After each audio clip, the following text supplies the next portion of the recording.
Hello, everyone. Today we have the privilege of having Victor Pierce from DodoSystems together with us.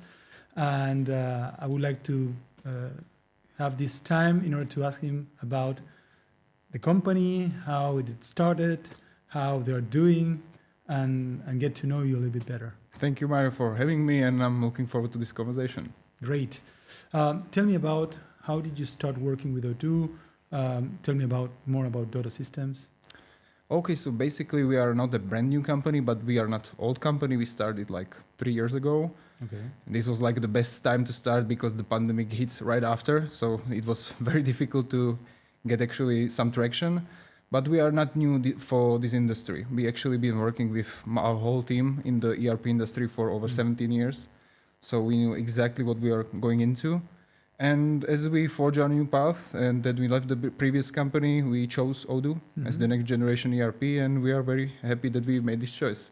Yeah, and you've done an amazing growth path during the last 3 years. So being now a gold partner is, the way you've grown, it's amazing. Thank you very much. But I think the best thing that we have is our experts, are my colleagues. So it's not my credit, it's credit of our whole company, and this is the way that it should be presented. So it's like group effort. Yeah, and are you working on a specific vertical? Well, we are not working on specific vertical, but it somehow like got into it. We got a lot of clients in renewable energy sources, for example, electric car chargers or photovoltaics, heat pumps, air conditioning, because they're very similar in the processes or the things they are doing towards the customers. It's very similar. So this is one strong vertical, but we got a wide portfolio of clients because Slovakia is a small territory, so there's no one specific industry that you can only stay focused on. And so we have another customers in like commercial companies or e-commerce companies, and I think in the recent time we are very strong in manufacturing. Okay, and you mentioned Slovakia. Are you focused just in Slovakia, or you have a wider area of intervention? Yeah, we started in Slovakia, but right now we are moving towards Czech Republic because from our years of expertise, we like doing business in both countries. So right now we are growing more in Czech market than in Slovakia. So both territories are equally interested for us. Okay, good. And tell me about your process. How does it look like? How do you onboard each new customer? Yeah, this is a very difficult question to actually answer in a short term or short time. So I will start maybe the basics of the process is we have to do very good qualification at the beginning. So we have to talk about with the client what is his main reasons to actually changing the software or what is his main KPIs. And this is like the main interest at the beginning because a lot of clients are trying to talk in a very specific Odoo terms, but this is not necessary. The only thing they need to do is talk about their company, their needs, and if we identify that the reasons for leaving the system are right, that actually Odoo can solve these issues, we can carry on to the next step. So after the good qualification, we are looking for like red flags of the project and compatibility of Odoo functionality. So we are trying to determine how can Odoo in standard be compatible with the company processes or process flow? This is the first step. And afterwards, we are looking for the red flags. So we can focus narrowly on the red flags and address them early on.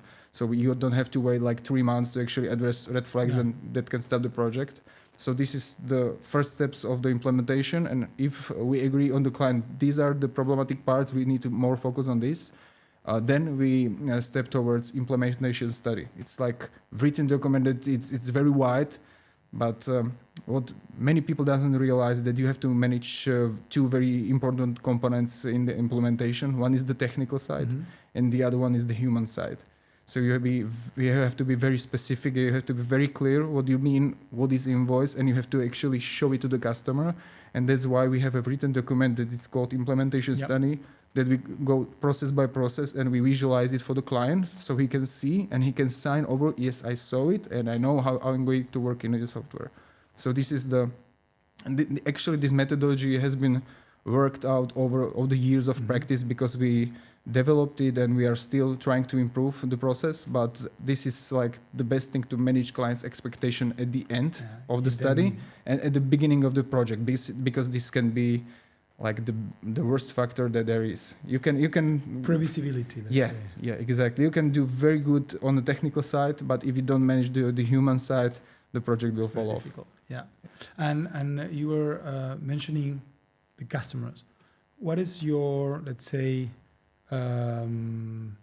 ideal or the most common customer that you are currently dealing with, or the big champion that you are currently managing? Yeah, the best customer would be that doesn't need any customization at the beginning, but this is like a dreamland. No, everybody wants to customize something, and in Slovakia specifically, you have to customize invoicing and other stuff that is only for the local market.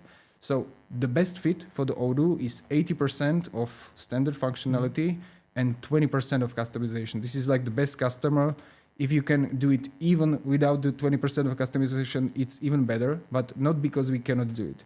It's best actually not to change the software from the beginning and maybe adapt more how Odoo works, how it was designed, and afterwards it will bring you only benefits because it's cheaper to actually upgrade the software to new versions. It's cheaper to maintain the software, and you can very quickly change the versions of Odoo. So this is like the benefit that actually customer gains. But we got a lot of customers that actually came to us with different reasons, with different agendas. And at the beginning, as I said, we have to qualify it. And if we see the project is only 50-50, so only 50% is on Odoo and 50% is like huge customization, this is not project for our company. And maybe in general for the software right fit, because you're starting that want to develop another software on top of existing software, and this will only cause you issues and pain later on. So we are trying to avoid this kind of projects. Absolutely.